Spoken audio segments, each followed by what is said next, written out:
Et moi, j'ai envie de poser la question, mais quand est-ce qu'on est vraiment en bonne santé? Et que grâce au running, en fait, on se doit de faire plus attention à la nutrition, à ce qui passe et ne passe pas. Je pense que les burpees ne servent à rien. Il n'y a pas besoin de bras. Voilà, je voulais casser ce mythe parce que 3 séances, je pense que c'est vraiment le minimum pour Pour moi, le compromise running en Spartan, ça ne sert absolument à rien. les go muscu là, qui arrivent à fond sur l'obstacle en mode je vais le manger et où 3 ados ça s'effondre. Hello, dear listeners. Bienvenue sur Stamina by Rowing 20s, le podcast où l'on parle performance féminine en running, Spartan Race et compétition hybride. Les vraies discussions d'entraînement, les galères du terrain, du quotidien et les jokes qu'on garde entre nous. Alors mets tes baskets, parcourir, tu es en bonne compagnie. And remember, never lose your stamina. Bon je lance le jingle. Et ben c'est parti. Welcome back sur Stamina pour cet épisode de mi-saison. Comment ça va Clémence en ce moment? En ce mi-août, non pardon, on est début août. Quelles sont les news un peu de ton côté? Alors début août, grosse reprise post-vacances. J'avais pris une petite semaine mais ça a charbonné direct derrière. Là, j'ai énormément d'heures. On peut pas dire que ça soit non plus les choses qui soient les plus rentables que j'ai jamais fait, mais là, en ce moment, cause personnelle, j'ai pas trop le choix. Donc voilà, au final, j'ai pris un petit job en plus cet été et c'est pas de tout repos. Il y a beaucoup de trajets et c'est assez fatigant. Donc voilà, un peu la claque du retour de vacances. Et toi? Eh ben écoute, moi c'est un peu pareil et un peu plus calme quand même au travail. Parce que toi tu m'as dit que tu dormais pas du tout depuis 3 semaines. Ah non, pas du tout. C'est l'enfer. Je finis à 22 heures, je commence à 6 heures du mat, j'ai 1 heure de route le matin. Ah non, non, ouais, je dors 5-6 heures par nuit là depuis quelque temps, c'est assez insup. Et en plus, on a fait le training là de la Team France Spartan ce week-end où on s'est retrouvés toutes les 6. Ça va, je trouve que tu as bien tenu la distance quand même. Tu étais assez présente pendant ce week-end, donc merci beaucoup de nous avoir accueillis d'ailleurs. C'était super sympa de faire ce training en Haute-Savoie et qu'on puisse être hébergé chez toi. C'était vraiment super en termes de cohésion et en termes d'entraînement, de dynamique pour aller vraiment se booster sur les obstacles, se challenger aussi, se donner des tips. Ça, c'était vraiment un super week-end, j'ai trouvé, pour un gros partage entre les filles de la Team France. Ouais, franchement, plaisir partagé, c'était vraiment très très cool. Voilà, j'aimerais trop que ça se refasse, franchement, c'était vraiment un top week-end. Bon, et ben, j'espère que vous avez mis vos chaussures, vos chaussettes et que vous êtes enfin prêts à partir courir. Vous devriez donc passer le pas de la porte. Let's go, c'est parti pour l'épisode d'aujourd'hui. S'il faut, vu que c'est summertime, c'est plutôt enfiler vos tongs, prenez votre serviette et let's go pour la plage. Mais dans tous les cas, bonne sortie à vous. Alors, le thème du podcast aujourd'hui, vu qu'on est à la mi-saison, on va faire un épisode léger qui est autour des trash talk, donc des sujets un peu compromis, des sujets un peu trash. Bref, on va essayer de faire quelque chose d'assez fun, d'assez terre à terre, mais tout toujours avec nos expériences du terrain et en vrai beaucoup de vérité dans tout ce qu'on va dire. Le premier sujet, celui-ci, avec Clémence, on voulait en parler depuis très longtemps. Et on se l'est dit beaucoup de fois entre nous, et je pense que aussi avec mes parents, avec d'autres parents, on a pu voir ça arriver, ou d'autres personnes, collègues, amis dans notre entourage, qui se disent être en bonne santé, qui font pas forcément beaucoup de sport, mais qui se disent non, mais moi, toutes mes prises de sang, elles sont toujours clean, j'ai pas de problème de digestion, je suis en forme et tout. Et moi, j'ai envie de poser la question, mais quand est-ce qu'on est vraiment en bonne santé? Quand est-ce qu'on est vraiment fit et vraiment en forme? Est-ce que c'est parce qu'on a des prises de sang clean? Est-ce que c'est parce qu'on digère bien? Est-ce que c'est parce qu'on trouve qu'on a assez d'énergie? Finalement, je pense que la meilleure des réponses, c'est d'aller courir un 5 ou un 10 kilomètres et de voir comment on s'en sort. Je suis complètement d'accord avec le dernier paramètre que tu as dit. Parce que on se rend compte que parfois, allez, on prend une semaine de vacances où on va pas courir, on commence à manger un petit peu plus détente aussi, hein, plus gras, plus salé, plus en quantité, et on se dit ah ben ça va, je vais bien en fait, j'ai pas de problème de digestion. Et là, bam, tu reprends ton entraînement 6 jours plus tard, tu fais un run de 30 minutes en EF et t'as le bide cassé en deux. Et en fait, je me suis rendu compte avec le temps que quand on se confrontait pas au running, on se rendait pas compte de si on mangeait bien ou mal, et que le running c'était notre meilleur médecin, notre meilleur nutritionniste, et que grâce au running en fait on se doit de faire plus attention à la nutrition, à ce qui passe et ne passe pas, parce que franchement on se rend pas compte quand on n'est pas dans la boucle. Et voilà, je pense que toi, tu as eu le même genre d'expérience parce qu'on en a déjà un peu parlé par le passé. Mais donc, tout ça pour dire que je pense qu'il y a beaucoup de gens, effectivement, la prise de sang est bonne, les constantes sont bonnes, tout ce que tu veux. Ils dorment bien la nuit, mais allez faire un running juste pour voir si votre ventre tient l'effort. C'est que ça va. Si votre ventre ne tient pas l'effort, il y a peut-être des choses à revoir au niveau nutrition. Ah mais là je supploie en fait. Moi c'est vrai que j'entends à longueur de journée que tout va bien, les gens sont pas malades, ils se disent non mais moi je suis en bonne santé, j'ai pas de problème, j'ai mal nulle part et tout. Je fais mais parce que tu demandes rien à ton corps. Donc oui, enfin j'ai envie de dire une voiture qui ne roule pas, elle n'a pas de problème mécanique. Effectivement, elle est là et si elle n'est pas égratignée ou qu'elle n'a pas une porte retirée, elle n'a pas de problème, elle va bien. Mais c'est la même chose. Si vous restez toute la journée assis dans votre canapé, bon, fondamentalement, vous n'avez pas de problème. Maintenant, le jour où vous essayez d'aller faire quoi que ce soit avec votre corps, vous allez voir si vous avez vraiment des problèmes et si vous êtes vraiment en bonne santé. Donc, pour moi, je trouve il y a un vrai challenge là sur le côté c'est quoi la bonne santé. Et dans notre société, pour moi, la bonne santé, en fait, elle n'est plus du tout monitorée, elle n'est plus comprise. On fait en sorte de dire que on est en bonne santé parce on fait une prise de sang, ou on ne va pas chez le médecin. Mais en fait, ça, c'est juste ne pas être malade. C'est pas du tout la même chose que être en bonne santé ou être fit. Et même entre le être en bonne santé et être fit, il y a un degré de différence. On ne cherche pas forcément tous à être fit.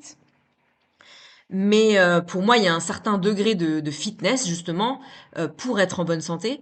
Et quand je vois aujourd'hui des générations, autant de jeunes gens, hein, de la vingtaine ou de quinzaine, ou dans la quinzaine, des adolescents qui sont plus capables de courir 400 mètres Ouais, ou 1 kilomètre.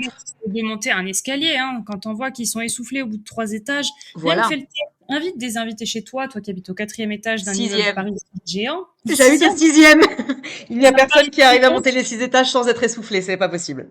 Preuve que je suis en bonne santé parce que je pensais que c'était moins haut. Donc voilà, si quelqu'un un jour te dit ouais toi t'habites au 10e étage, punaise, c'est que c'est quelqu'un qui est en mauvaise santé parce que sa perception sera plus hard que la mienne. Donc Ah rien que non, ça, mais invite des gens chez toi et tu verras ce qu'ils disent. effectivement, il y a ça qui joue. Enfin, pour moi, quand on voit ça donc chez les jeunes, mais on voit ça aussi chez les trentenaires, hein, qui sont derrière leur ordi à longueur de journée, 8 heures par jour, 10 heures par jour. Et puis, je parle même pas de la génération de nos parents, parce que donc moi, mes parents ont plutôt presque la soixantaine. Et c'est pareil, eux, la bonne santé, c'est je vais chez le médecin me dit que mes prises de sang sont bonnes, ma tension est bonne et je vais bien. Et en fait, ils sont tous en surpoids. Si tu leur demandes de porter les courses un peu longtemps, c'est fatigant. Et s'ils font le moindre effort dans le jardin, le lendemain, ils sont courbattus, ils sont fatigués. Donc vraiment, est-ce qu'ils sont en bonne santé? Alors non, absolument pas. Et il faut être cash. C'est juste que personne n'a osé être cash avec eux. Mais ça, ce n'est pas de la bonne santé. Donc, moi, je le dis vraiment. Faites le test, allez courir 5 kilomètres. Déjà, la plupart d'entre vous ne seront pas capables. Alors qu'un humain, normalement, est capable de courir 5 kilomètres. Je ne parle pas d'une vitesse, hein. Je ne dis pas 5 kilomètres en 20 minutes.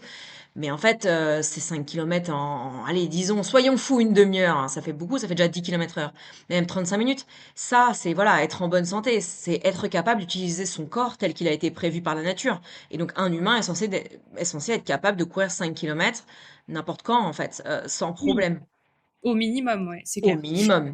Voilà, Mais donc ouais, je pense que la génération de nos parents font beaucoup confiance à la data et ça, beaucoup moins à leur intuition ou beaucoup moins à leur ressenti. Parce que je trouve que c'est un peu, alors peut-être que je dis des conneries, hein, mais c'est peut-être une ère où les gens enfin, il y a une grande avancée scientifique quand même, et du coup, ils ont plutôt tendance à se tourner vers la science pour leur donner les réponses.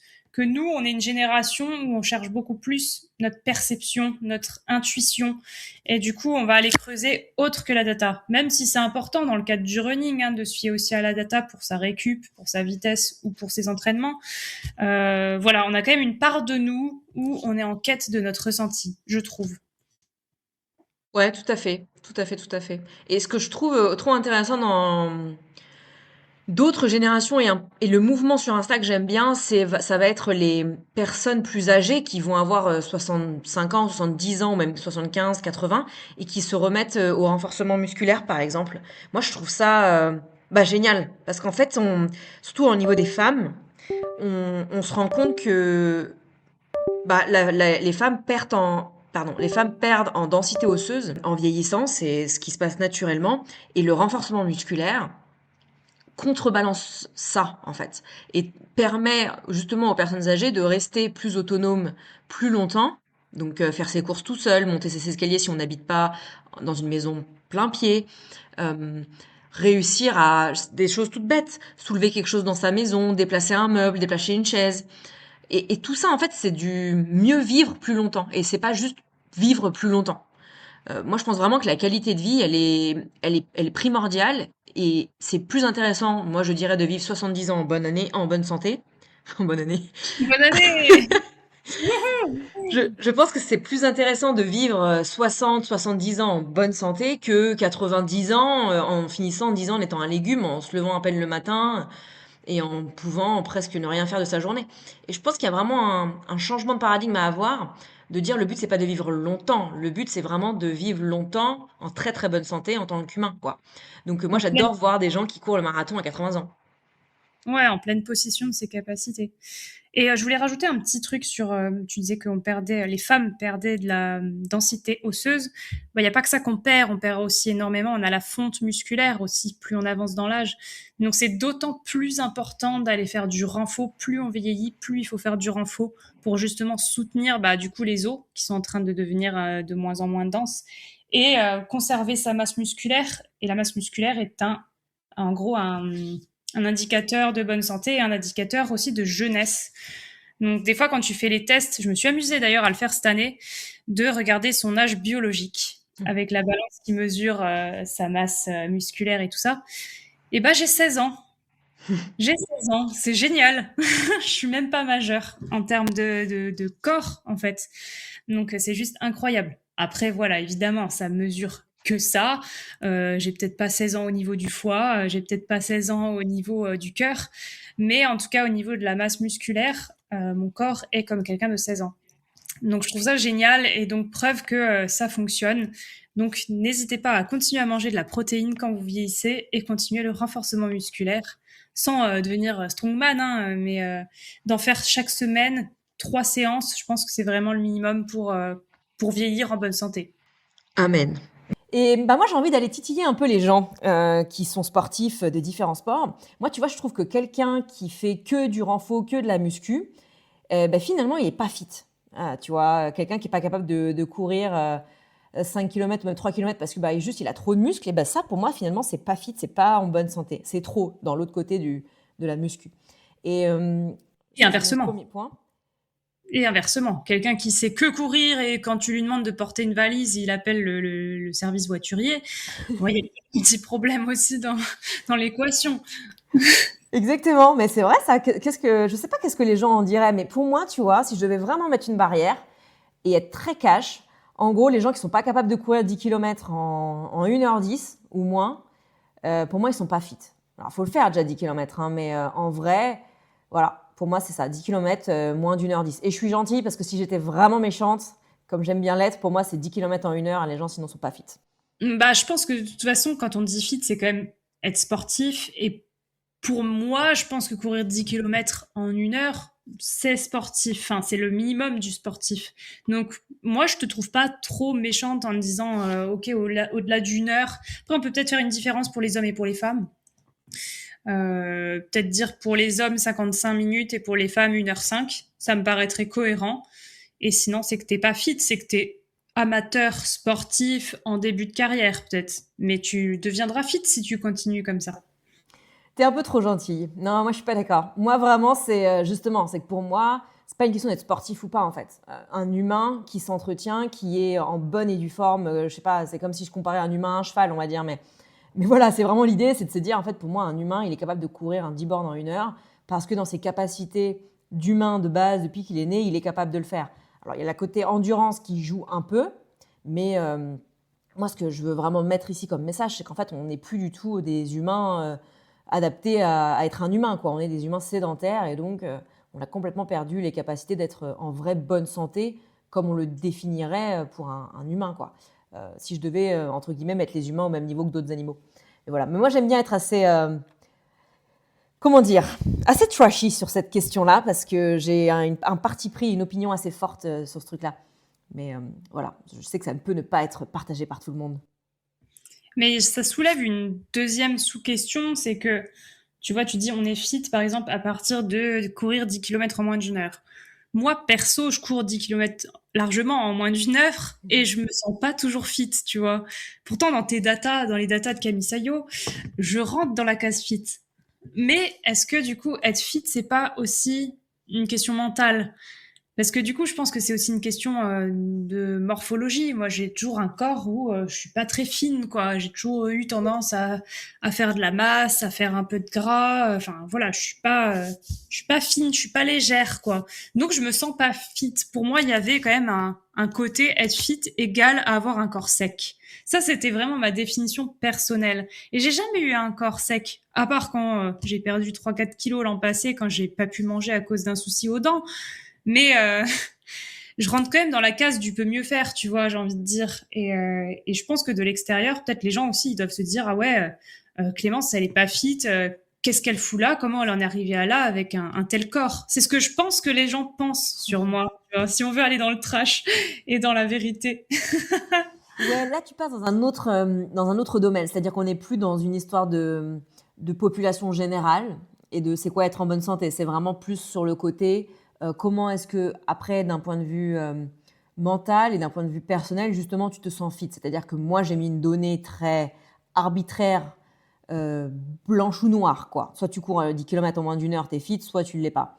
Mais c'est vrai qu'il y a une grosse partie qu'on pourrait aussi appeler de ressenti, qui est de dire, bah, toi, tu te sens comment? Parce que beaucoup de personnes dans le monde du running vont, par exemple, courir 10 km en moins d'une heure et être complètement trop minces. On connaît beaucoup les problèmes d'alimentation des runners et des runneuses. Donc, effectivement, il y a aussi ce côté de bah, comment est-ce qu'on se sent. Il y a aussi le côté, je pense, de... Je dis pas, moi, je ne veux pas forcément aller dans les dictats de la société sur à quoi doit ressembler le corps. Je pense que là, il y a vraiment une grosse partie de chacun doit être OK avec son corps, quelle que soit la définition du fit au niveau visuel. Mais c'est vrai que des moments, même moi, je vois bien, en fonction de comment on est mangé, dormi, si on est très stressé, bah, le côté fitness de je me sens bien dans mon corps, il n'est pas là, quoi. Si on devait aborder ce sujet de être bien dans son corps, moi, je dirais que ça se travaille tous les jours, au-delà de est-ce qu'on est en bonne santé et est-ce qu'on est fit dans le côté sportif. Ouais, du coup, en fait, il y a vraiment une différence distincte pour moi à être en bonne santé et être fit. Pour moi, être en bonne santé, c'est plus de la data. C'est noir sur blanc. T'as réussi ça, t'as pas réussi ça. T'es en bonne santé, en mauvaise santé. Et être fit, il y a quand même une notion psychologique aussi. Je trouve que c'est pas que c'est pas qu'une data pour le coup être fit. Parce qu'on peut être un très bon sportif et être pas fit, et on peut paraître fit et être en très mauvaise santé. Donc, Tout à fait. c'est deux cas de figure, c'est très complexe. Et d'ailleurs, tout ça est quand même très lié à un sujet qu'on aborde de plus en plus, je trouve, en ce moment dans le sport. Et je voulais avoir un peu ton avis, c'était la nutrition dans l'entraînement. Donc, on n'est pas les experts en nutrition, c'est vraiment un disclaimer important. On a notre expérience de la nutrition par rapport à l'entraînement et c'est ça qu'on va vous partager aujourd'hui. Ne le prenez pas pour argent comptant ni pour conseil, c'est vraiment un partage d'expérience. Moi, je sais que par exemple, la nutrition, c'est quelque chose que je n'arrive pas à optimiser dans ma vie quotidienne ou dans l'entraînement parce que en fait, ma vie n'est pas autour de l'entraînement. Je ne suis pas athlète pro et j'aime bien que la nutrition ne soit pas un domaine dans lequel je dois être hyper rigide ou disciplinée. Alors que je sais très bien que c'est un élément qui me permettrait de performer encore plus. C'est aussi l'élément déclencheur du fait que j'ai envie ou pas d'aller m'entraîner, que j'aurai des bonnes performances ou pas en course et en entraînement. Donc c'est assez intéressant, je trouve, ce sujet de la nutrition. Parce que vraiment, pour moi, ça a autant sa place dans la discussion d'entraînement que n'importe quelle session seuil ou VMA, quoi. Et donc finalement, si on fait des entraînements et qu'on mange comme de la merde, ça sert à rien d'aller s'entraîner, entre guillemets. Ouais, alors ça sert pas 100% à rien parce que c'est un des piliers qui fait que tu as progressé quand même. Mais effectivement, si tu veux une grosse progression, il y a quand même plein de facteurs à prendre en compte, dont le sommeil, dont la confiance en soi, dont la nutrition. Mais là où je me dis c'est compliqué pour nous, c'est comme tu disais tout à l'heure, on n'est pas des sportifs professionnels qui faisons que ça. Et c'est quand même très compliqué en fait d'optimiser absolument tout dans une vie qui n'est pas optimisée pour le sport. Quand tu te tapes un 35 à 50 heures semaine, que tu dors mal déjà de base parce que t'as pas le temps. Nous, en plus, on n'a pas d'enfants, donc on peut pas comprendre ce que c'est que d'avoir du temps à consacrer en plus à des enfants. Mais voilà, enfin, est-ce qu'on peut réellement en fait optimiser tout ça dans un cadre de vie qui ne s'y prête pas en fait? Donc C'est c'est une un peu très, compliqué. ouais, c'est une très bonne question. C'est une très très bonne question. Moi, je sais que d'un point de vue personnel, l'expérience que je pourrais partager, c'est qu'il faut prendre du temps pour manger au moins 1 à 2 fois par jour de manière calme. Alors, je dirais au moins 1 fois par jour, c'est-à-dire vraiment de se dédier du temps où on mange sans ordinateur. Je dis bien sans ordinateur, donc avec l'ordinateur fermé, dans un endroit calme. En fait, ce que j'ai remarqué, c'est que euh, l'organisme va être en mode fuite ou en mode relax. Et en fait, si tu manges alors que tu es en mode fuite, donc tu es en train de faire autre chose, tu es hyper stressé, tu as 15 minutes pour manger, en fait, tu ne vas pas du tout bien digérer, déjà, et tu ne vas pas non plus assimiler finalement ce que tu as mangé. Donc, ça ne revient pas à ne pas manger, hein, mais ça, des moments, c'est plus détrimental, moi, je trouve, que de ne pas manger. Et donc, ce que j'ai essayé de faire, moi, dans ma vie, avec le bureau qui prend pas mal de temps, c'est que j'ai essayé de me dire, OK, comment est-ce que je peux optimiser mes apports pour que ce que je mange soit mieux assimilé, que j'ai pas de problème de digestion. Ça peut devenir assez compliqué, mais il y a un truc qui est assez fort pour moi, c'est que par exemple le midi, pour moi, ce n'est pas un des repas principaux. Tout simplement parce que j'ai pas le temps. Et donc je préfère, entre guillemets, manger quelque chose qui va être efficace, efficient et pas fatigant pour pouvoir tenir l'après-midi, mais ne pas me fatiguer. Donc ce que je fais en général, c'est que je mange un œuf, une banane et des flocons d'avoine ou une tranche de pain. Mais c'est des choses assez légères qui vont m'apporter les protéines et les glucides, mais qui vont pas m'alourdir pour l'après-midi. Donc c'est vrai qu'en général, j'évite de manger trop de légumes ou trop de féculents comme le riz ou les pâtes qui font que tu t'endors un peu l'après-midi. Et je préfère vraiment avoir ce temps. Si c'est 15 minutes, ben, je vais manger des choses facilement mangeables, donc des choses un peu sur le pouce. Et quitte à apporter, par exemple, avant mon entraînement, un petit glucident en plus. Donc, encore une fois, soit une banane, soit je prends les gels pour mon entraînement juste avant ou pendant. Mais voilà, je préfère ne pas m'alourdir comme ça. Ça, c'est le premier truc que j'ai trouvé. Et le deuxième, ce que je trouve fait vraiment la différence, c'est ce qu'on mange le matin. Alors, beaucoup de personnes vont ne pas manger le matin. Si vous faites du jeûne intermittent, potentiellement, vous ne mangez pas non plus. Moi, je trouve que le seul truc intéressant que j'essaie de mettre en place dernièrement, c'est pareil de manger des protéines le matin. Donc, encore une fois, un œuf ou si vous reste genre un morceau de protéines, de la viande, du poisson de la veille. C'est très bizarre de manger ça le matin, mais vraiment, ça fait le changement. Ça fait un changement de concentration et tout, et d'énergie même pour l'entraînement du midi, parce que moi, je m'entraîne le midi.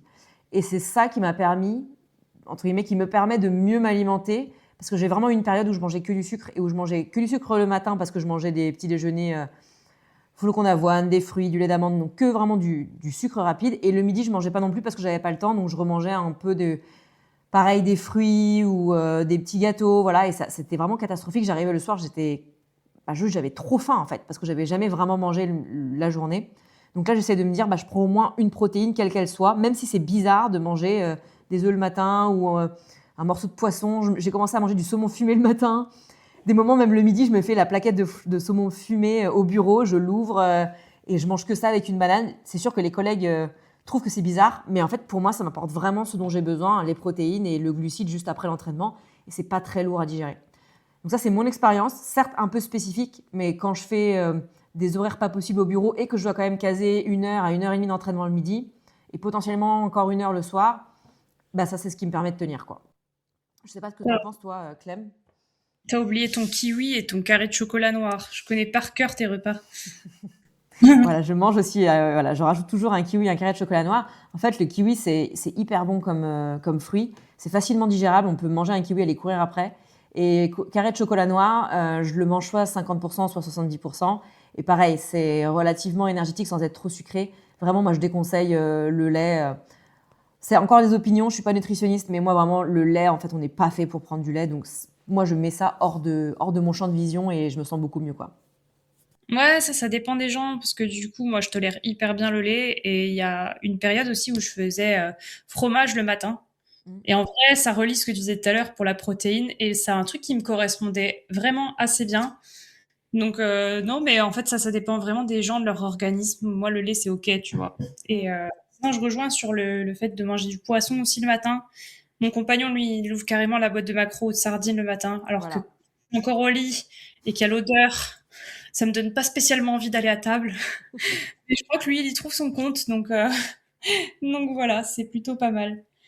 Mais bon, après, il y a 10 milliards de façons de manger. Moi, je suis plus partisane de manger des repas, entre guillemets, dits normaux, mais équilibrés, avec une part de protéines, une part de glucides et une part de légumes à chaque repas. Ça, c'est vraiment mon mode parfait. Enfin, j'aime bien manger ça. Là où il faut que je fasse attention, moi, c'est sur les quantités. J'ai tendance à manger toujours de la même quantité, que j'ai faim ou pas faim, en fait. Et en fait, c'est pas comme ça. Il faudrait que j'ajuste selon mes besoins en termes de quantité. Mais j'ai du mal parce que l'habitude de faire cuire une telle quantité, ou des fois tu sais pas trop, tu mets à défaut et au final tu te retrouves, t'as pas faim mais tu finis quand même ton assiette parce que machinalement. Donc voilà, ça c'est mon petit truc. Mais c'est vrai que je m'endors pas plus que ça l'après-midi quand je mange du riz ou des pâtes. C'est plus le sucre, moi je trouve, qui endort finalement. Si tu finis le repas avec un gros pain au chocolat, là oui, tu vas avoir un petit coup de barre, quoi. Tu as été chercher l'extrême.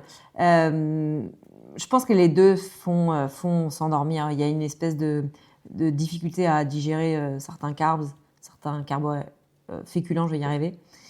Mais ouais, voilà, c'est vrai que je pense aussi qu'aujourd'hui, dans nos sociétés, on mange trop, en fait, en général. Même par rapport à notre dépense énergétique. Pour les gens qui ont un travail sédentaire, en fait, vous n'avez pas vraiment besoin de féculents si vous n'allez pas vous entraîner en running. Bon, ici, notre audience, elle est plutôt sportive et va s'entraîner, donc il faut manger effectivement des féculents. Et moi, je trouve que le mix lentilles-riz est génial. La protéine de la lentille sera beaucoup plus assimilable et beaucoup plus bénéfique si vous mélangez avec le riz. Toute seule, c'est une des meilleures protéines, les mieux assimilables, même mieux que la viande et le poisson. Mais il faut faire vraiment ce mix, quoi, riz et lentilles. Et c'est vrai que ça, je sens que c'est super fort pour pouvoir avoir de l'énergie pour un workout, un run l'après-midi. C'est un des meilleurs trucs que j'ai jamais vu, quoi. Ça et l'huile d'olive. Si vous avez trouvé que ça n'a pas de goût, vous mettez du sel et de l'huile d'olive. C'est vraiment un killer, quoi. C'est le genre de choses que je mange la veille d'une compétition. Ou c'était aussi le genre de choses que je mangeais quand j'avais des triathlons l'après-midi. Et du coup, le matin, je mangeais vers genre 3 heures avant, je mangeais riz, lentilles, et des moments même pas trop de lentilles, mais en tout cas, je mettais toujours l'huile d'olive et le sel. Et vraiment, c'est le riz et la lentille, je pense que c'est les choses qui font que ça carbure vraiment bien sans avoir de troubles digestifs, quoi. Et moi, ce que je voulais finalement mettre vraiment en avant comme message ici, c'est que pour avoir testé beaucoup de styles d'entraînement différents, j'ai fait pas mal de sport, du crossfit, du triathlon, que du run. J'ai fait beaucoup plus de run sans renfo et j'ai aussi fait beaucoup de run avec renfo. Donc finalement, j'ai testé énormément de choses et la variable qui fait que ça marche, c'est toujours la nutrition. Et le sommeil, bien sûr. Mais c'est vrai que finalement, je trouve qu'on ne met pas assez en avant dans les plans d'entraînement ou dans les gens qui proposent de l'accompagnement et du coaching, le côté nutrition. Et pour moi, vraiment, ça fait partie de se dire, en fait, comment tu manges autour de tes entraînements pour pouvoir faire l'entraînement, pour pouvoir performer, pour pouvoir l'assimiler et pour éviter les inflammations. Parce que vraiment, l'entraînement va créer de l'inflammation. Et du coup, si en plus de ça, on a une nutrition très inflammatoire, ça fait juste plus d'inflammation pour le corps à gérer. Moi, je me rappelle qu'avant, en été, j'avais vraiment des énormes troubles digestifs pour courir et des énormes tendinites parce que je mangeais beaucoup de tomates, par exemple. Et en fait, la tomate est très inflammatoire. Donc, j'ai arrêté de manger des tomates, ça va beaucoup mieux.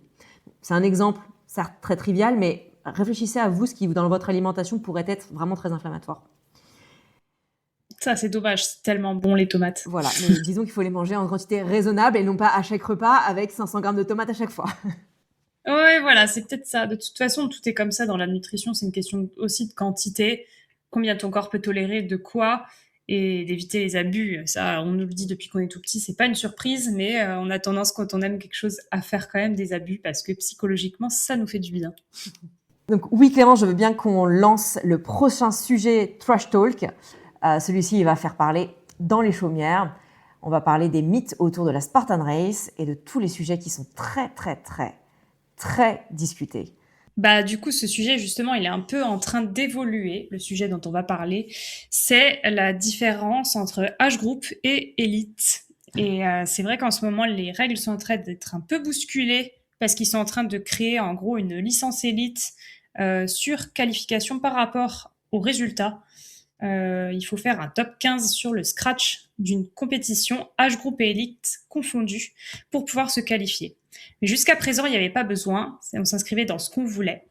Et du coup, le trash talk en rapport avec ça, c'est qu'en est-il de monter sur le podium et gagner sa place en élite versus en âge groupe? Ouais. Alors moi, j'aimerais quand même préciser que la licence élite, pour l'instant, ils l'ont mise en place pour l'année prochaine que sur les championnats. Donc championnat d'Europe, du monde, donc tous les types de championnats du monde. Et donc pour l'instant, dans les National Series, ça n'existe pas encore et on peut monter sur un podium de National Series sans avoir une licence élite et on peut participer aux National Series sans avoir une licence élite parce que justement ces courses-là permettent, en se qualifiant, en atteignant un top 15, d'avoir cette licence élite et de se qualifier pour les championnats Europe, mondiaux, régionaux. D'accord, mais au final, ça sert à rien de s'inscrire en élite ou en âge groupe. En fait, c'est le scratch overall de toutes les catégories confondues qui vont faire en sorte qu'on se qualifie pour les championnats du monde ou d'Europe en élite ou en âge groupe. En fait, si t'es 14e élite mais que t'as un chrono moins bon que les 3 premières âges groupes, tu seras éjecté. Ok, voilà, donc ça c'est hyper important, c'est que finalement maintenant ils reprennent un système de scratch, ce qui est déjà le cas dans course sur route ou en athlétisme, quand on n'est pas jeune, moins de 18 ou master, c'est que vraiment ce qui compte c'est être dans les 15 premiers au niveau du chrono. C'est ça, c'est ça. Voilà. Exact. Non, non, franchement, ouais, il y a une grosse diff maintenant. Et je savais pas, pour moi, ça allait se faire directement aussi sur les championnats national série. Mais j'avais compris que ça se mettait en place l'année prochaine pour absolument toutes les courses et que pour courir en élite l'année prochaine dans n'importe quelle course, il fallait avoir fait cette année, donc un top 15 scratch sur n'importe quelle course. Par contre, que ce soit national série ou hors national série. Et bon, ça laisse quand même un gros éventail parce que si tu regardes toutes les courses de toute l'année de tout le monde, c'est jamais le même top 15 qui se qualifie. Donc ça fait plus que 15 personnes qualifiées, bien évidemment. Ça va faire, je pense, une trentaine, une quarantaine, voire une cinquantaine de personnes, je pense, qualifiées, que ce soit chez les femmes ou chez les hommes. Alors pour l'instant, vraiment, la licence, elle était mise que sur les championnats. Parce que je pense qu'il faut justement cette première année de qualification. Donc là, c'est valable. En fait, la licence, vraiment pour avoir la licence élite, et je pense du coup pour pouvoir conquérir les prize money, conquérir le podium, c'est ça qu'on veut chercher. Donc finalement, la professionnalisation du sport, ça sera effectivement cette licence élite qu'il faudra avoir l'année prochaine. Donc en tout cas, c'est un vaste truc qui est en train d'évoluer. On attend d'en savoir plus nous-mêmes parce qu'on n'est pas encore au courant de toutes les petites règles qui vont avec ça. Mais du coup, le trash talk derrière tout ça, c'est vraiment de savoir. C'est dur de tourner cette phrase. C'est vraiment en gros de voir qu'il y a des gens qui restent volontairement flous sur âge groupe ou élite, alors que dans le fond, tout le monde connaît la différence. Effectivement. Qu'en penses-tu? Bon, écoute Clémence, moi j'ai un avis assez tranché. Pour moi, les âge groupes sont pas forcément pertinents. Et pour moi, il n'y a qu'un scratch en fait. Donc c'est soit tu es au scratch, 1, 2 ou 3 au top 10 au scratch, soit tu n'es pas. Enfin, pour moi, il n'y a pas vraiment il n'y a pas à avoir des âge groupes. Le seul moment où il y a des âge groupes, c'est quand on a plus de 40 ans ou qu'on a moins de 18 ans, parce que je crois qu'on est en catégorie junior. Parce qu'effectivement, physiologiquement parlant, à ce niveau-là, le corps est différent. La carrosserie est différente, on n'a plus les mêmes performances cardiaques. Quand on a passé 40 ans, il y a une vraie perte en fait de performance. Et avant 18 ans, potentiellement, le corps n'est pas assez entraîné, il n'est pas tout à fait mature. Donc pareil, il y a effectivement une nécessité d'avoir des catégories d'âge. C'est comme ça que l'athlétisme est fait. Donc pour moi, il n'y a pas de vraie pertinence à avoir des âge groupes. Les gens qui font des podiums en âge groupe, c'est comme ça que le système est, donc très bien. Pour moi, ces podiums n'ont pas forcément de grosses valeurs. En fait, c'est bien d'être premier dans sa catégorie d'âge en fonction de la densité de la catégorie d'âge aussi. Voilà, donc chacun a le droit d'avoir, entre guillemets, son podium à son niveau, mais pour moi, vraiment, il n'y a pas de pertinence ou de vraie valeur à gagner un âge groupe, étant donné que en fait, si vous voulez voir si vous avez vraiment gagné, il faut aller dans la vraie compétition qui est celle des élites, qui est le scratch. Si après, vous pouvez vous placer avec votre chrono d'âge groupe dans la catégorie élite, si vous dites, en fait, mon chrono d'âge groupe m'aurait donné une 4e ou une 3e place en élite, dans ce cas-là, effectivement, c'est super, vous avez une super performance et donc autant venir en élite ou venir en tout cas dans la vague principale de compétition, si elle ne s'appelle pas élite, qu'elle s'appelle autre chose.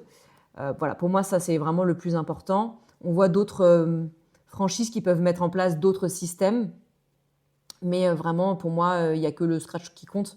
Ça a toujours été comme ça en sport et on sait très bien que, en vrai, il n'y a que la première place qui est vraiment retenue dans les esprits de chacun.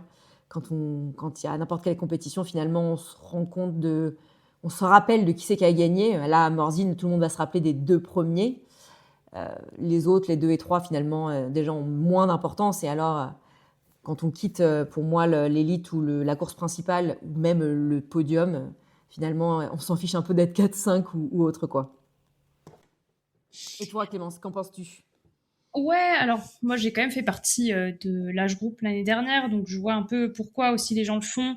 Ça permet d'avoir plus de combativité aussi, de jouer pour un podium, que de savoir que tu vas être dans le bout du classement en élite. Donc à ce compte-là, je comprends le délire. Par contre, moi aussi, j'aurais préféré que les âges groupes et les élites soient mélangés. J'aimais énormément la règle du championship là qu'il y avait il y a quelques temps. Non, ça s'appelait Compétitive. la compétitive, voilà, merci. Parce que ça permettait d'avoir aussi de jouer à la fois le podium élite et le podium âge groupe, comme dans finalement une compétition de running classique. Et je trouvais ça vraiment cool parce que du coup, ça mettait vraiment chacun entre guillemets à sa place. Et il n'y avait pas ce truc de je m'inscris en âge groupe exprès pour gagner. Et après, je mets ça sur les réseaux sociaux pour vanter mon podium alors qu'au final le chrono est pas si ouf, tu vois. Enfin, voilà, c'est juste ça moi que j'aime pas trop dans le côté âge groupe, c'est ceux qui volontairement gardent une zone de flou là-dessus, pardon. Et du coup, tu vois que la bonne face de l'iceberg. Et du coup, voilà, au final, c'est plus ça que je déplore. C'est après qu'on veuille courir en âge groupe ou en élite. Moi, je trouve que les deux sont cool, tu vois. Mais voilà, c'est la zone de flou autour de ça, moi, qui me dérange un peu personnellement. Quand j'ai fait âge groupe, j'ai toujours été transparente sur le fait que j'avais gagné en âge groupe. Et du coup, je trouve que tout le monde devrait être assez clair là-dessus, et je trouve que c'est pas le cas. D'où ma réponse qui est plutôt de dire les âge groupes ne devraient pas exister parce que malheureusement les gens ont bien trop tendance à dire championne du monde et à oublier en âge groupe avec la catégorie d'âge. Oui, ça a fait un gros débat récemment parce que sur les championnats du monde d'ultra, il y a quelques articles de journaux qui ont été relevés des noms en fait comme ça sur Insta et au final ils ont annoncé la championne du monde d'ultra et en fait ils se sont trompés, ils ont pris une qui avait gagné en âge groupe je crois dans une des catégories et ils n'ont pas annoncé la réelle gagnante qui avait vraiment gagné en élite quoi. Et du coup ils ont annoncé le bon mec mais ils n'ont pas annoncé la bonne nana du coup voilà. Je trouve que pour le coup c'est à cause de ces zones de flou au final qu'on se retrouve confronté à des grosses erreurs comme ça et c'est pas hyper respectueux pour la vraie gagnante quoi. Exactement. Moi, je m'arrêterai ici. Je pense qu'on a à peu près compris les partis pris de chacun.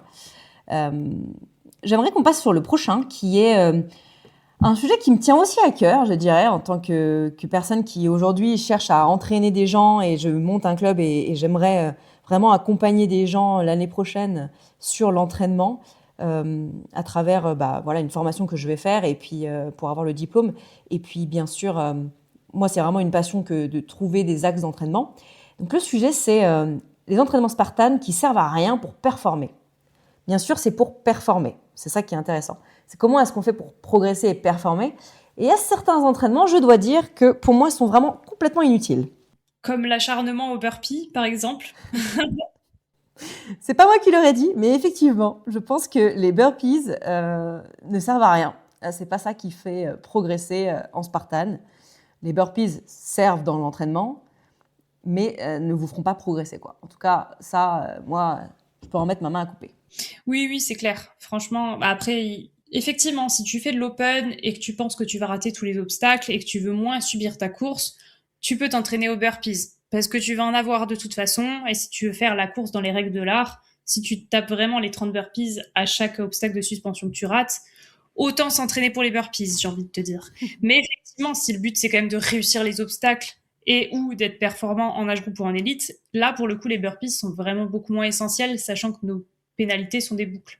Donc voilà, là pour le coup, ça sert à rien de s'acharner là-dessus. Ça sert à rien de s'acharner à faire beaucoup de WOD aussi. Je vois beaucoup de gens qui font des WOD, des WOD, des WOD, no pain, no gain. Ça sert pas à grand chose au final. Faut franchement faire du compromise running, ça marche vraiment beaucoup mieux.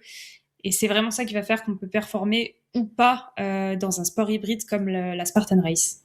Alors moi, j'irais même plus loin. Je challengerais même cette idée. Pour moi, le compromise running en Spartan, ça ne sert absolument à rien. Les obstacles sont pas assez impactants et tu restes pas assez longtemps sous la charge pour que ça attaque vraiment ta foulée, ou du moins que tu aies besoin d'entraîner ce type de structure ou d'enchaînement par rapport à d'autres courses hybrides, hein.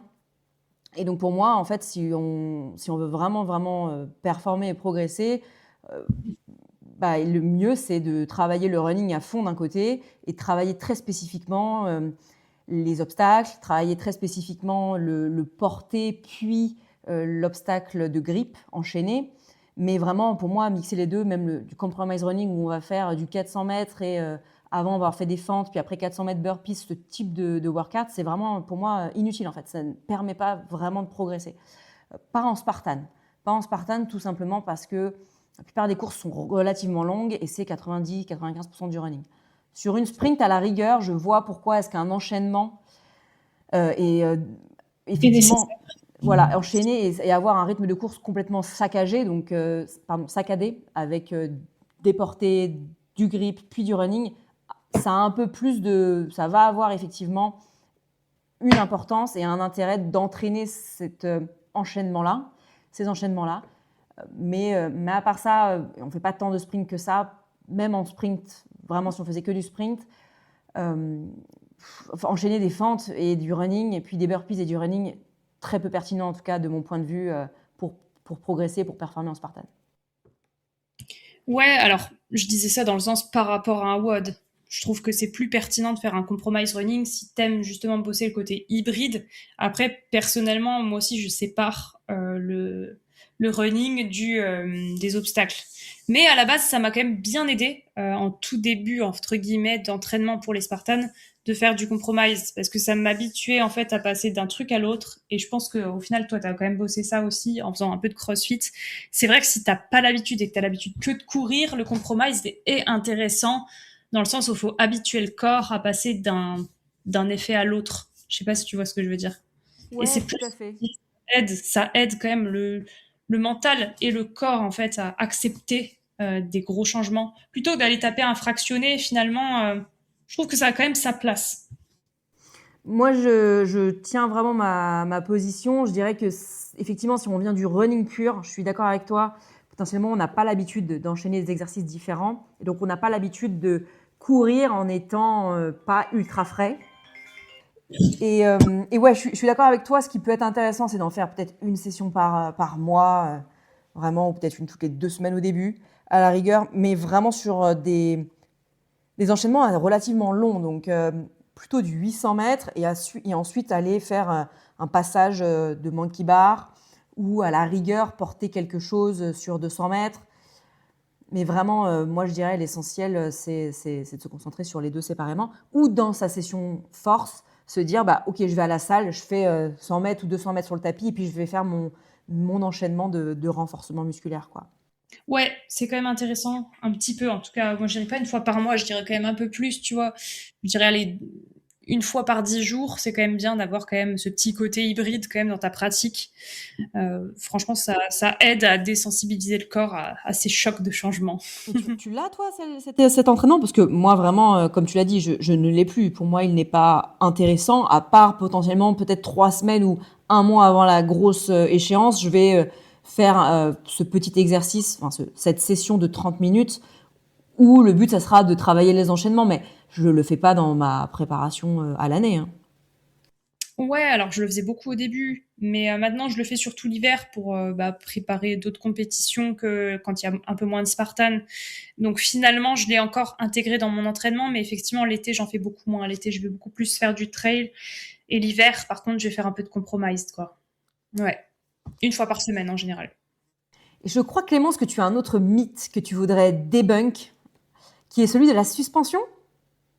Oui, voilà. Alors ça, c'est un mythe, pas pour moi, hein, pour les autres. Mais quand je parle souvent avec beaucoup de femmes, mais même certains hommes, et qui me disent: «Ah non, moi, je peux pas faire de Spartan parce que j'ai pas assez de bras». Mais en fait, il n'y a pas besoin de bras. Voilà, je voulais casser ce mythe parce que c'est pas ça qui fait que tu passes les suspensions ou non. D'ailleurs, on le voit beaucoup, hein, les go muscu là qui arrivent à fond sur l'obstacle en mode je vais le manger et où trois ados ça s'effondre parce qu'ils veulent tout passer en force et ils supportent pas leur propre poids. Bah voilà, en fait non, c'est vraiment de la technique. D'ailleurs, tu vois quand tu observes un peu les gymnastes ont pas des bras spécialement développés quand tu observes Les n'importe femmes. quel gymnaste de haut niveau, les femmes. Et pourtant, elles restent des heures suspendues. Pourtant, elles sont bien meilleures que nous sur ce genre de discipline. Enfin, en tout cas, en termes de franchissement, elles sont juste incroyables. Donc voilà, je voulais dire à tous ceux qui pensent qu'ils n'ont pas assez de bras, c'est un mythe. Venez faire une Spartan. Ce qui compte, c'est plus votre poigne et votre agilité. Exactement. Eh ben, je suis 100% d'accord avec toi. Moi, j'encourage toutes les femmes à vraiment venir tester. Il n'y a pas besoin d'avoir des gros biceps, des grosses épaules ou des gros triceps.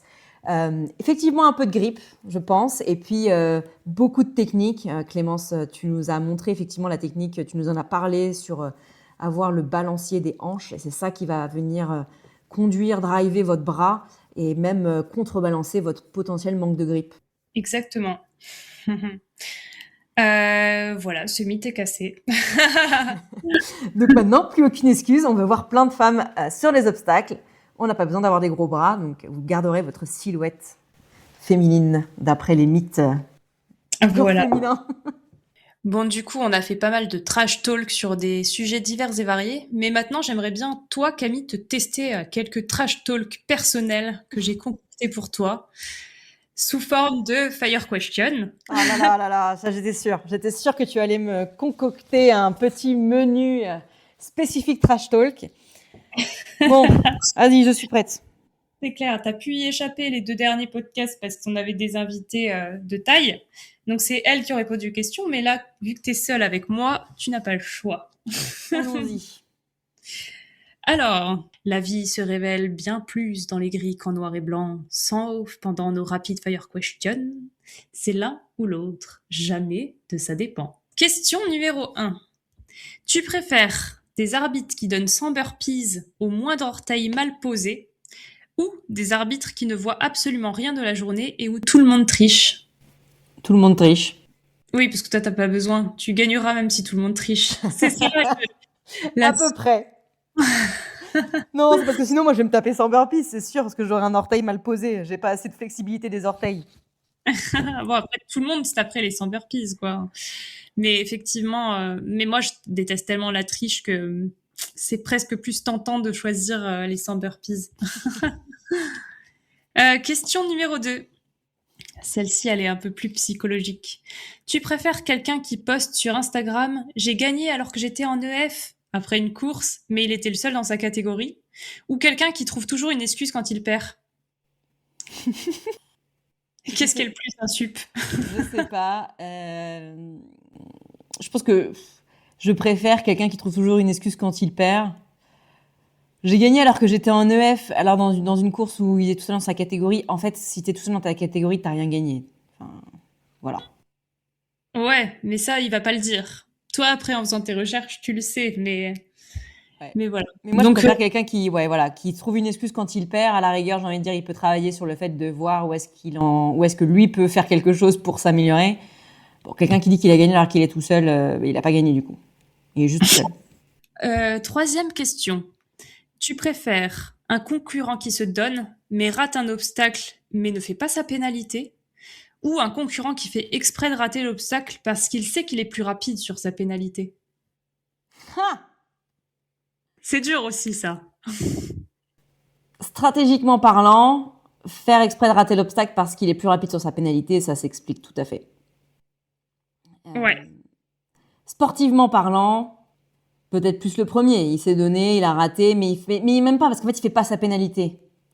Donc, non, finalement, le deuxième, faire exprès de rater l'obstacle parce qu'on sait qu'on est plus rapide sur sa pénalité, eh ben, on a quand même suivi les règles du jeu. Voilà, on a essayé l'obstacle, on l'a raté, et puis bon, on va faire sa péna. Mais c'est vrai que c'est un peu touchy, quoi. Les deux, tu tiques, quoi. Les deux, je Mais tique. d'ailleurs, la deuxième partie de cette question, ça aurait pu être une des trash talk. Ceux qui jouent pas le jeu et qui vont à la pénalité exprès parce qu'ils savent que c'est plus rapide. Ça aurait pu. Alors, ça dépend dans quoi tu joues, j'ai envie de dire. Mais il devrait y avoir une règle de faut tester, quoi. Faut pas faire style contest, c'est-à-dire mettre une main sur l'obstacle et lâcher. Ah, mais ça, cette règle existe. Mais bon, quand tu vas, que tu touches le truc et que tu te barres, t'as vite compris la stratégie de la personne, quoi. Ce qui est aussi pas interdit. Donc, tant que c'est pas interdit, c'est dans les règles et voilà. C'est plutôt une question de ce qu'il faut changer les règles. Ouais, mais bon. Après, moi, ce que je me dis quand je vois ça, c'est bah pourquoi t'es venu, en fait. Oui, c'est Dans quel est ce l'intérêt. cas, ne viens pas faire ce genre de compétition. On va faire juste de la course. Si tu veux courir. Mais bon. La suivante, je pense que je connais ta réponse, mais j'étais un peu moins inspirée et j'ai gardé ma préf pour la dernière. Donc, tu préfères faire une compétition alors que tu as très très mal dormi, mais genre t'es crevé de ouf. Genre vraiment, le lit, c'est la seule chose qui t'importe. Ou très très mal manger. Non, très mal dormi. Ouais, je savais. Non, Je la savais. bouffe, c'est pas possible. Juste, en fait, l'alimentation, encore une fois, c'est central. Je savais que ça allait être ça la réponse. Mais je pense que certains vont dire l'inverse parce qu'il y en a. En fait, je pense qu'on répond par rapport à ce qu'on a été le plus confronté. Et toi, comme tu as eu plus de problèmes digestifs que de manque de sommeil, je pense que c'est ça que tu répondrais. Mais ceux qui n'ont pas trop de problèmes de digestion, ils vont plutôt avoir tendance de répondre l'inverse parce qu'ils savent pas à quel point c'est horrible Ouais. quand t'as mal bouffé et que juste t'as trop mal au bide et que tu peux plus avancer, plus envoyer, que t'es conditionné, ton rythme de course est conditionné par ton bide. Ouais, Ça, c'est vraiment le truc de ouf. je ne vous le souhaite pas. Et j'ai gardé ma préf pour finir, celle qui fera peut-être le plus débat. Est-ce que tu préfères quelqu'un, et qui est très en rapport avec le sujet d'aujourd'hui, hein, tu préfères quelqu'un qui a écrit champion du monde en oubliant de préciser âge groupe, ou quelqu'un qui met top 10 monde alors qu'il est 10e sur 10?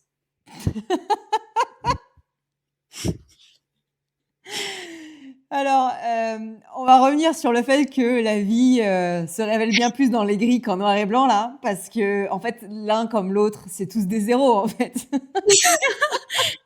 Ah, mais c'est un tu préfères, t'es obligé de choisir. On a dit qu'il fallait trashy aujourd'hui, mais moi je suis trashy, je pense que dans les deux cas, c'est tous des zéros. Soyons honnêtes en fait avec nous-mêmes. Je veux dire, on est là, c'est du sport, ça va pas, on joue pas notre vie. Alors certaines personnes si parce que c'est leur travail. Hein, on parle d'athlètes pro, mais d'ailleurs ce genre de choses n'arrive jamais chez les athlètes pro parce qu'on voit justement qu'ils ont une attitude de professionnel. Ça veut dire qu'ils savent où est-ce qu'ils sont dans la hiérarchie des gens qui ont concouru et performé. Donc cette question ne se poserait même pas chez les pros. Donc voilà. Donc moi je reste sur mon trashy talk, l'un comme l'autre. En fait, juste soyez honnête avec vous-même, quoi, et allez faire le travail nécessaire. Si je dois vraiment choisir, est-ce que je préfère quelqu'un qui écrit champion du monde en oubliant de préciser âge groupe, top 10 mondial alors qu'il n'y a que 10 partants? Je savais que celle-là, elle serait dans le thème et qu'elle te ferait beaucoup rire. Oui, elle est vraiment géniale. Écoutez, je sais pas, j'ai envie de dire, le premier, le champion du monde en âge groupe a potentiellement en fait, il peut être premier. Si son âge groupe c'est le premier, il peut quand même être premier. Ou voilà, il a une vraie performance parce que quand même, vraiment, il y a des catégories d'âge en âge groupe qui peuvent être très challenging et donc potentiellement, il peut avoir un scratch assez intéressant. Ouais, mais là, c'est tout l'art de la supposition. Mais là, on n'a pas précisé la catégorie. S'il faut, pareil, il est dans une catégorie où il serait dernier élite, tu vois. On sait pas, là. Ouais, moi, ce que je vais du coup un peu modérer mon propos par rapport à ce que je dis sur les âges groupes, mais disons que s'il n'y avait pas d'âge groupe, je serais intéressée de savoir dans quel scratch quel est son chrono, quelle est sa position. Donc ça, voilà. Un top 10 mondial quand t'es que 10, en fait, juste, si t'es que 10, t'es dernier, quoi. Il n'y a vraiment pas d'explication où tu peux t'améliorer. C'est pas possible. Non, mais c'est horrible à dire, mais c'est vrai. Du coup, tu choisis champion du monde en oubliant de préciser âge groupe? Non, mais là, je peux pas choisir. Je peux pas choisir entre blanc et noir. La vie, ça se vit dans le gris. Donc, ni l'un ni l'autre. T'es obligé. Sinon, on considère que c'est toi qui es responsable de ces deux citations. Mais du coup, je préfère top 10 mondial en étant que 10. Oui, parce que tu restes partant et tu restes finisher et tu restes 10e mondial. En fait, t'as rien dit de faux. Exactement. C'est vrai. Mais l'autre, tu fais un mensonge par omission. Donc si on prend la logique que tu avais tout à l'heure en mode oui, c'est quelqu'un qui touche l'obstacle, ça reste dans le règlement, top Oui, 10 monde alors qu'il est 10e sur 10, c'est la vérité. tout à fait. Donc ta logique choisit ça. Bon bah voilà, on a En sachant fini. que fondamentalement, top 10 mondial, euh, je trouve que c'est plus percutant que... bah, non, pas que champion du monde, mais avec tout le fuzz qu'il y a autour de champion du monde, je trouverais presque que top 10 mondial, en fait, c'est wow, il y a eu du niveau et j'ai réussi à avoir un top 10, quoi. Je sais pas. Bon, champion du monde aussi, c'est très bien, t'as juste à gagner. Mais je sais pas, écoute. C'est une rapid fire question dans laquelle je n'arriverai pas à me positionner. Bon, tu t'es quand même positionné par moment, mais t'as un peu changé d'avis quand même là. Ouais, j'ai un peu changé d'avis. Mais après, on cherche pas à savoir où est la performance dans ça. C'est juste de savoir quel ego de la personne est le pire, entre guillemets. Enfin, moi, je la vois vraiment plus d'un côté égotique Hmm. que d'un côté performance, cette question. Ouais, non, moi je la vois plutôt dans un côté performance. Ouais, c'est ça. En fait, on la voit pas dans le même sens. Hmm. Moi, je préfère quand même top 10 mondial sur 10 parce que ça reste vrai et qu'il y a pas de mensonge. Mais ça me fait quand même doucement rire en général quand je vois ça. Ouais, j'avais pas. Bah, en fait, c'est intéressant parce que ça revient aussi à ce que je trouve important dans notre sport, c'est qu'aujourd'hui, il n'y a pas tant d'élite que ça en termes de femmes. Je ne parle pas des hommes, je trouve que le terrain côté des hommes est beaucoup plus fourni, il y a beaucoup plus de personnes, donc il y a aussi beaucoup plus de challenges et d'opportunités.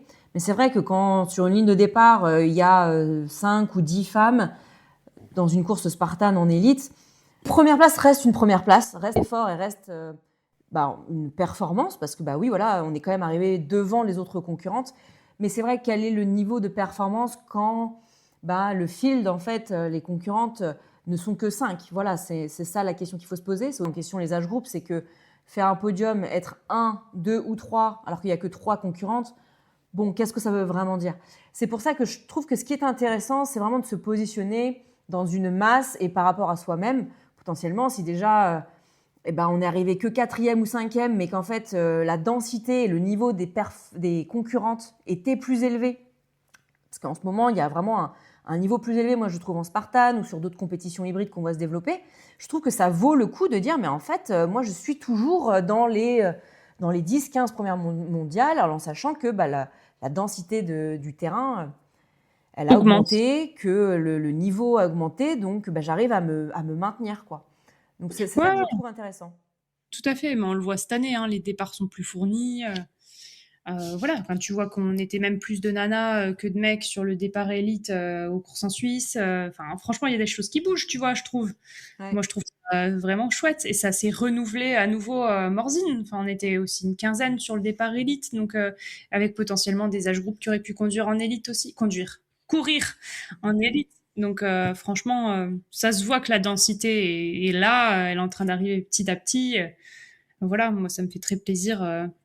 Bah maintenant, enfin, une 6e place élite actuelle n'a plus la même valeur qu'une 6e place élite 3 ou 4 ans auparavant, quoi. Mm. Non, je suis assez d'accord. Et c'est pour ça que, entre guillemets, moi, je sature, je suis très, comment dire, j'arrive même pas à dire.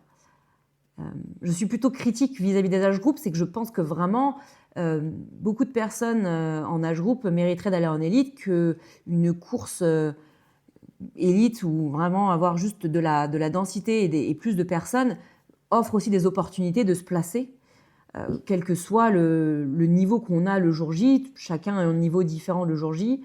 Et donc, ça pourrait donner de belles surprises, quoi, et donner des opportunités de classement en scratch, des classements podium auxquels on ne s'attend pas.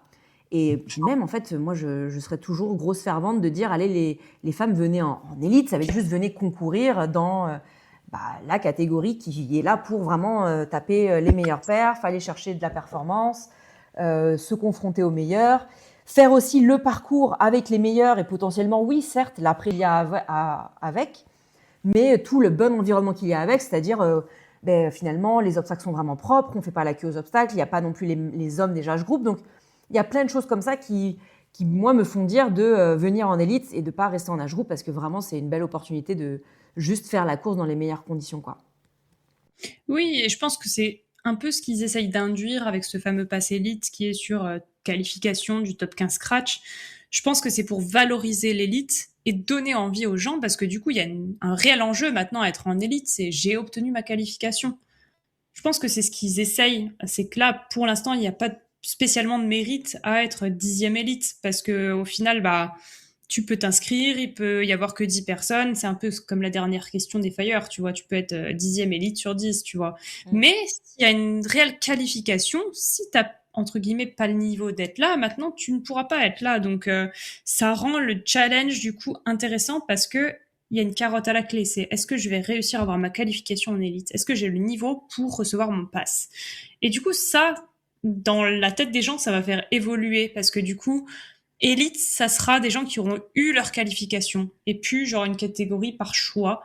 Donc je pense que ça va donner plus envie d'y aller. Ouais, tout à fait Mm. d'accord avec toi. Mais c'est un sujet qui, je pense, reste ouvert. Nous, on s'arrêtera sur ces belles paroles pour cet épisode. C'était un épisode qu'on voulait punchy, assez trashy et puis percutant et qui ouvre les esprits, potentiellement même qui ouvre un grand débat. On sera ravis d'avoir vos commentaires, vos opinions sur Insta ou sur Spotify dans les commentaires. Donc n'hésitez vraiment pas à nous faire part de votre point de vue. Peut-être qu'on va se faire défoncer par la communauté. On sera ravis. Mais Écoute, moi, j'ai pas de problème avec mes opinions, donc tout va bien. on verra les divergences des uns et des autres, mais en tout cas, n'hésitez pas à donner votre avis sur ces différents sujets un peu clivants et un peu tabous. Mais ça nous intéressera vraiment d'avoir vos avis divers et variés soient-ils. Non, et puis surtout, on espère vous voir très prochainement sur le prochain épisode du podcast ou sur la ligne de départ en élite. Nous, vraiment, on sera juste ravis de partager la course, les conseils d'entraînement avec vous. Et puis, on se dit au prochain épisode. On espère que vous avez bien couru. Et à dans 2 semaines. Ciao, ciao! Ciao!